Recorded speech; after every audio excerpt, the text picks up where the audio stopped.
안녕하세요. 성경인물 산책 윤미진입니다. 오늘은 예수님의 12제자 중 가룟 유다와 함께 동행해 보겠습니다.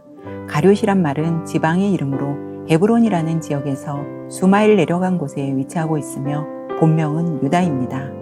찬양이라는 뜻을 가진 유다라는 이름은 참 아름다운 이름입니다. 예수님의 제자들 대부분이 갈릴리 지방 출신인데 반해 가룟 유다만 유일하게 갈릴리 출신이 아닌 남쪽 유대지방 출신입니다.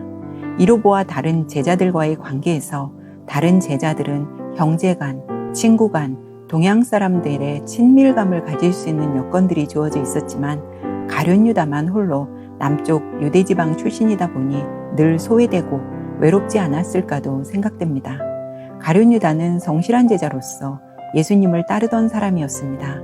예수님의 팔복 설교를 통해 은혜를 받은 사람이고 소경과 죽은 사람을 살리시고 무리로 걸어오시는 모습을 직접 목격한 사람이었습니다. 한때 그는 예수님께서 신뢰하였던 제자였기에 재정을 담당했고 말씀의 사역을 위해 전도도 하러 다녔습니다.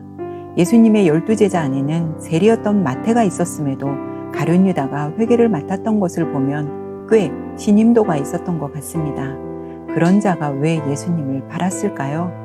어느 날 사단은 유다에게 접근해서 그 마음속에 예수님을 팔아버릴까라는 생각을 하게 했습니다. 처음엔 그저 생각뿐이었지만 사단이 가룟 유다의 마음속에 들어가게 되면서 유다는 더 이상 다른 생각을 할 수 없게 돼버립니다. 온통 하나님의 아들 예수님을 팔 생각만 하게 된 것이죠. 마리아가 예수님께 향유 옥합을 깰 때 가룟 유다는 마리아의 행동에 대해 이 향유를 300데나리온에 팔아 가난한 자들에게 어찌하여 주지 않느냐 비난을 했습니다. 이렇게 말함은 가난한 자들을 생각함이 아니요 저는 도적이라 돈꾀를 맞고 거기 넣는 것을 훔쳐감이러라고 성경은 기록합니다.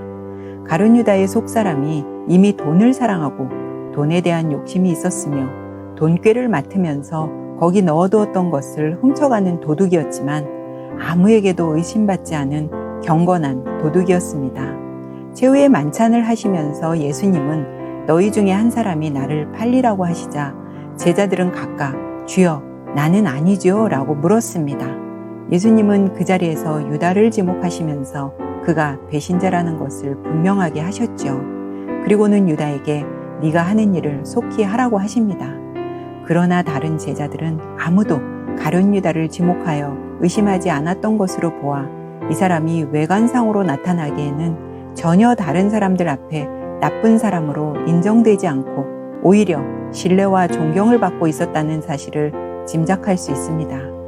예수님과 제자들은 겟세마네 동산으로 기도하러 갔고 유다는 그 길로 나가서 대제사장들과 서기관들을 만나 그 전에 이미 약속된 대로 예수님을 그들에게 넘겨주려는 계획을 실행에 옮깁니다. 이미 전부터 여러 번 제사장의 무리들과 만나 예수님을 체포하기 위해 논의했고 계획을 세웠습니다.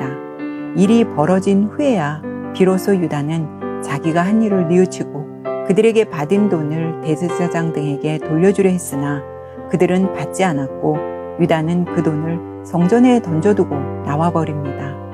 대제사장은 그 돈이 깨끗한 돈이라 할 수 없으므로 성전 금고에 넣어두는 것이 옳지 않다고 생각하고 의논 끝에 그 돈으로 토기장이의 밭을 사서 나그네의 묘지로 삼았습니다. 그리고 유다는 그 길로 나가서 스스로 목을 메어 죽습니다. 유다는 자신이 한 일에 대해 후회는 했지만 결국 회개는 하지 못했습니다. 후회는 단지 뉘우침일 뿐 회개는 죄로부터 완전히 돌이켜 하나님 앞으로 가서 하나님과의 올바른 관계를 맺는 것입니다. 여러분, 오늘 하루는 어떠셨나요? 가룟 유다를 통해 우리가 평소 하는 생각이 얼마나 중요한지를 다시 한번 깨닫게 됩니다. 어떠한 생각이든 우리에게 들어올 수 있습니다. 그러나 나쁜 생각이 들어온다면 우리는 저항할 수 있어야 하고 이 사단의 공격 앞에 우리 마음의 문을 계속 열어놓지 말아야 한다는 것입니다. 계속해서 나쁜 생각에 빠져 있다 보면 그 마음 속으로 사단이 들어와 완전히 지배하기 시작한다는 것을 볼 수 있었습니다.